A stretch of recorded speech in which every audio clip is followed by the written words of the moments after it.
Stop it. You won't allow your favorite boxing content creator to keep it real? Huh? To break it down unbiasedly, logically, and objectively? The same things that you always ask? I see people in the comment section. I see people, telling familiar or their favorite boxing content creators or the ones that they don't like, yo, you capping, yo, keep it real, yo, you lying, yo. You won't allow these boxing content creators to keep it real and keep it unbiased, logically, and objectively. You won't allow them. And that's the reason why a lot of these boxing content creators, man, they pick a side. The tear down to uplift the other boxing content creation business model. Because you won't allow them to keep it unbiased, logically, and objectively.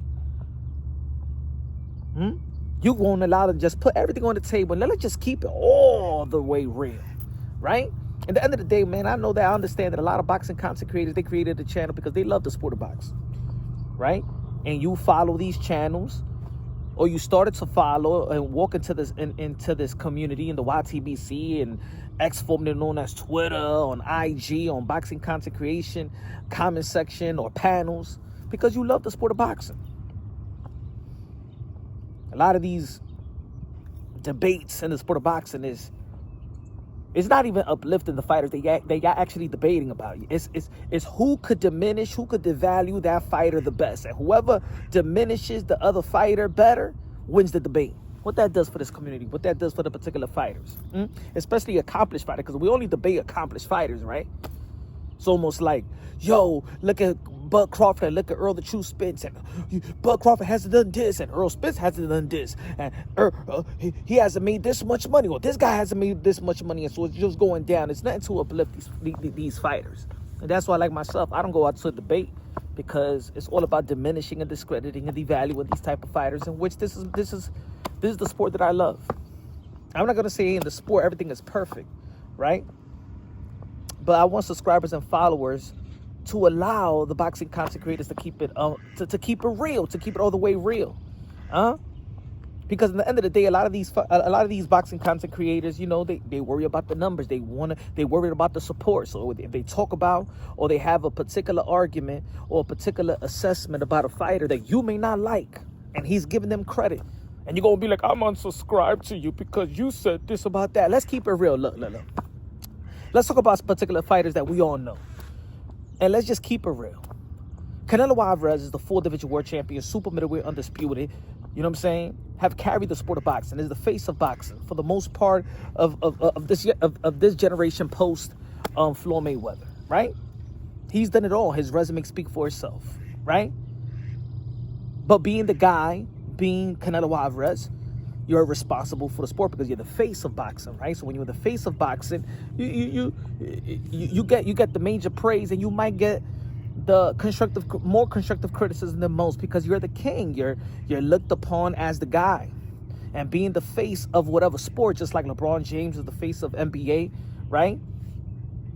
Stephen Curry is one of the faces of the NBA. They carry the sport. Canelo Alvarez have carried the sport, especially out here in North America. So we expect greatness because we say that you're great. We expect Canelo Alvarez to move like a king because we say that he is the king, right? Yeah, at the end of the day, it's true that Canelo Alvarez has done it all. But then at this point, after the John Ryder fight, the trilogy, the John Ryder fight, the Jaime Munguia fight, the Jermell Charlo fight, the Edgar Berlanga fight, the boxing world do want to see him in the ring with David Benavidez. There shouldn't be nobody trying to debate others on justifying why Canelo Alvarez have not fought David Benavidez. We all want to see that fight. We all know which is the best fight for Canelo Alvarez that we want to see. We all know was the primary fight that we want to see Canelo Alvarez. And let's stop. We don't have to debate that. We could praise Canelo Alvarez and everything else, but still ask Canelo Alvarez, like, damn, okay, man, you gave us this, you gave us that. We're going to support you because you've done so much in the sort of sport of boxing, but we're going to see the David Benavidez fight. And you acting kind of, you're acting kind of, you're not acting like you're not acting like the king. You're not acting like you really got the cojones to face David Benavidez, right? We could come on, man. We could identify that. Nobody should be debating about that. Nobody should be like, nah, punch, or to other boxing content creators, nah, y'all hating. That's not hate. Let's all keep it real, right? It's almost like guys like Devin Haney, right? Let's talk about Devin Haney for a bit, right? Devin Haney is an exceptional boxer, right? Highly accomplished, right? At a young age, became undisputed in the lightweight division, became a 2-division champion by beating Regis Progress when he moved up to the 140-pound division, right? And when we talk about his blemish in Ryan Garcia, yes, it's common sense that it was the skills that beat Devin Haney. It was Ryan Garcia's skills, but also there's gonna be an asterisk on Ryan Garcia because he did test for Osterman. But then you educate yourself about Osterman, you understand that Osterman is not the thing that beat Devin Haney. Let's keep it real, let's keep it honest. But we also got to be like the damn Ryan Garcia, you was not professional enough. The way leading up to the fight, you was not professional. And you should conduct yourself professionally. Right? It's easy to say that. It's easy to praise Devin Haney, what he's done into the sport of boxing. A loss doesn't define you. We already know that the most lucrative story in sports is the comeback story. And if Devin Haney gets the rematch with Ryan Garcia and prevails in that rematch, then what everybody going to be saying? In the end of the day, in that fight, Devin Haney showed grit, determination, statistical fortitude, and mental fortitude to keep on getting back, keep on getting up when he was getting put down by Ryan Garcia. Yet, after the fight and the sue, that's what makes Devin Haney look bad. The sue should have never sued, right? But at the end of the day, as a fighter, we got to respect Devin Haney and what he's done. And hopefully Ryan Garcia accomplishes the things that Devin Haney have accomplished. And him taking it more serious and his legacy more serious. Because at the end of the day, legacy reigns supreme. When we talk about Teofimo Lopez, I believe, is one of the most devalued fighters and the valued champions in the sport of boxing. 2-time lineal champion, right? 2-time lineal champion. And yes, he may say the things that irks people because he's trying to push a fight, whether it's right, whether it's wrong. We know the intentions of why he's saying what he's saying. Yeah, at the end of the day, when it comes to Teofimo Lopez has to perform in the level that people already put him on this type of pedestal, especially when he got the win versus Richard Comey, a credible champion, a follow-up by being Vasily Lomachenko, who was regarded pound for pound 1, 2, 3, you could flip it around at the time. He has a roller coaster type of performance, right? You're supposed to perform great versus the guys Jermaine Ortiz and Steve Claggett and stuff like that. And there's the reason why people may not know which Teofimo Lopez is going to be showing up, because the way that he has performed with guys that a lot of people feel that he should have just got him out of there.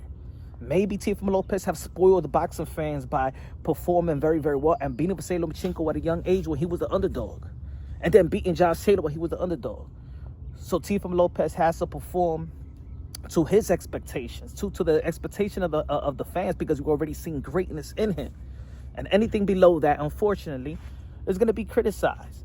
But it should be constructive criticism. It should have been trying to bring somebody down. You could be a fan of Teofimo Lopez. You don't have to be a fan of the things that come out of his mouth to push a fight. Easy, right? Gervonta Davis is an exceptional talent. We already know he got a freakish power, freakish speed. Right? But we want Gervonta Davis to, if he proclaims himself as the face of boxing, as the A-side, we want him to do A-side stuff, just like Oscar De La Hoya was an A-side, just like Manny Pacquiao was an A-side, just like Floyd Mayweather was an A-side. These guys, if you look at their resume, they fought the fight. They just wasn't bringing people to the arenas. They was fighting the fights that we wanted to see. And if you look at their resume, they fought everybody that they needed to fight.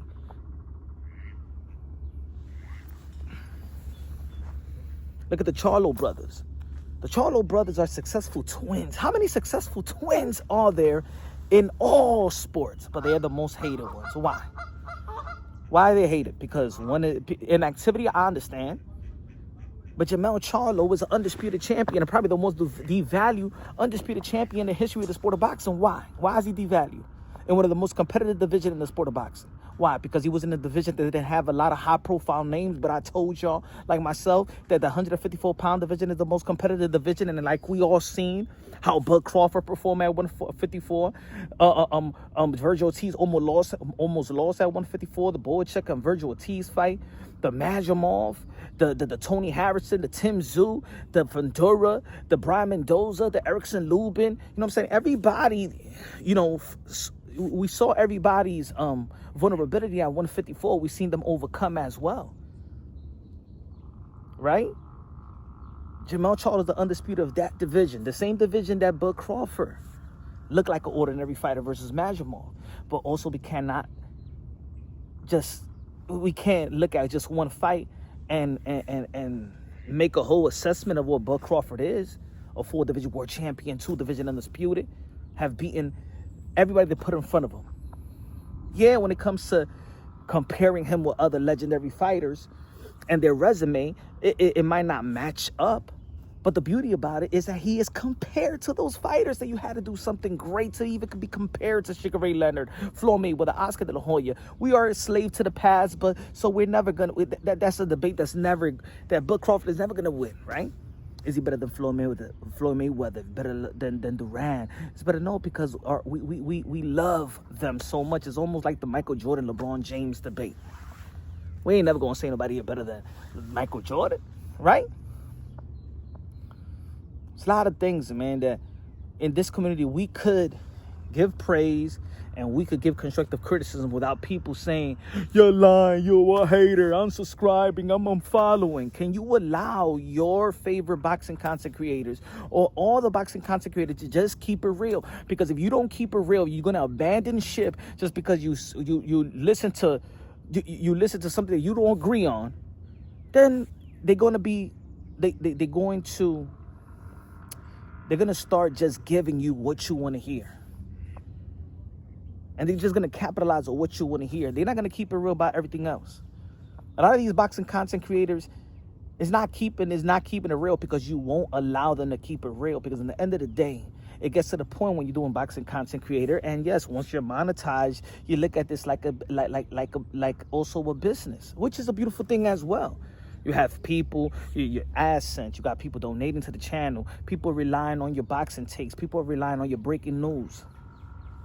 But would you allow them to be real and not just cater to your narrative or cater to your argument? It's good to be educated, and it's good to be educated, and it's good to educate. We're all here to learn. We're all here to preserve the sport of boxing because that's the sport that we love, right? People picking sides, PBC, Turkey Outshake, Reha season. Both of these guys are doing good for the sport of boxing, right? Al Heyman came to the sport of boxing and have put money in the pockets of his clients, which is a good thing, because before Al Heyman, we was talking about, oh man, Don King is robbing these fighters, and here comes Al Heyman paying these fighters, what they deserve. Because at the end of the day, man, we shouldn't put a price really on these fighters, because they're going out there risking their lives for pure entertainment. That's their job. That's their job, right? We don't want nobody to put value on you in your job. I understand during the pandemic when it was hard, it's like, damn, why y'all putting pay-per-view? But also got to remember, that's their job as well. That's almost like when you go to a bar. I don't know my bar goers. It's like when you go to a bar, right? And there's a slow week. It's Monday or Tuesday. It's slow. They can't afford to give you free drinks. They're looking at every dollar. And that's almost the same thing. They can't afford to put the price down. They can't afford to give you a free shot. They can't afford to give you a free, like if they would do in a high traffic bar, right? That drink is on me. That drink is on me. Give you free-ish. You understand what I'm trying to say? Turkey Outshake is doing a beautiful thing, right, in the sport of boxing. But also he contradicts himself. He says we want to bring boxing back like what it used to be, right? But at the end of the day, he has some, not celebrity matches, but he had the Francis Ngannou versus Tyson Fury and Anthony Joshua. You know what I'm saying? He believed he got Teofimo Lopez as the co-main of Ryan Garcia. Ryan Garcia is the one that haven't accomplished nothing, but Devin Haney and Teofimo Lopez have accomplished everything, but they the co-main to him, on the undercard to him. So how much respect do you give the champions? That's something that they need to talk about, right? Fathers in the sport of boxing is a beautiful thing. Shout out to Shingo Inoue. Shout out to Teofimo Lopez Sr. Shout out to Bill Haney. None of these fighters will make it without their father. Especially not in this sport of boxing where there's a lot of sharks, a lot of snakes. And look at when the whole world come crashing down on them, is their father that's right by their sides, giving them the confidence, letting them not sink into that into that fallen state.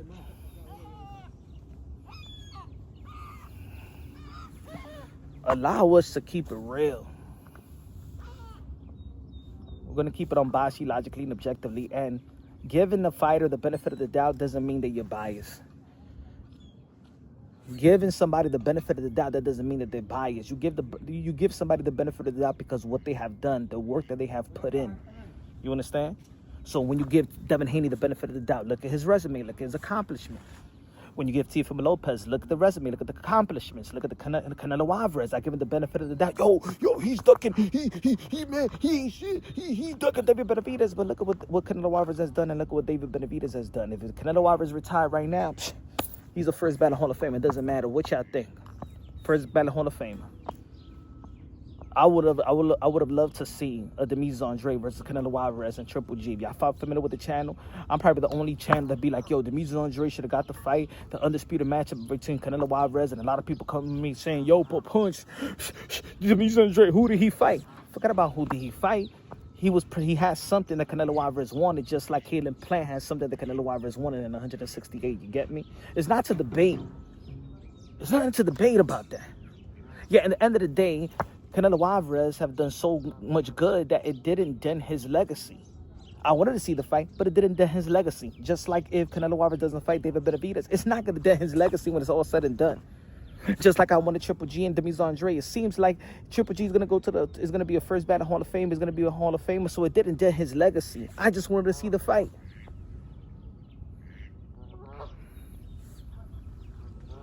All these fighters are good fighters.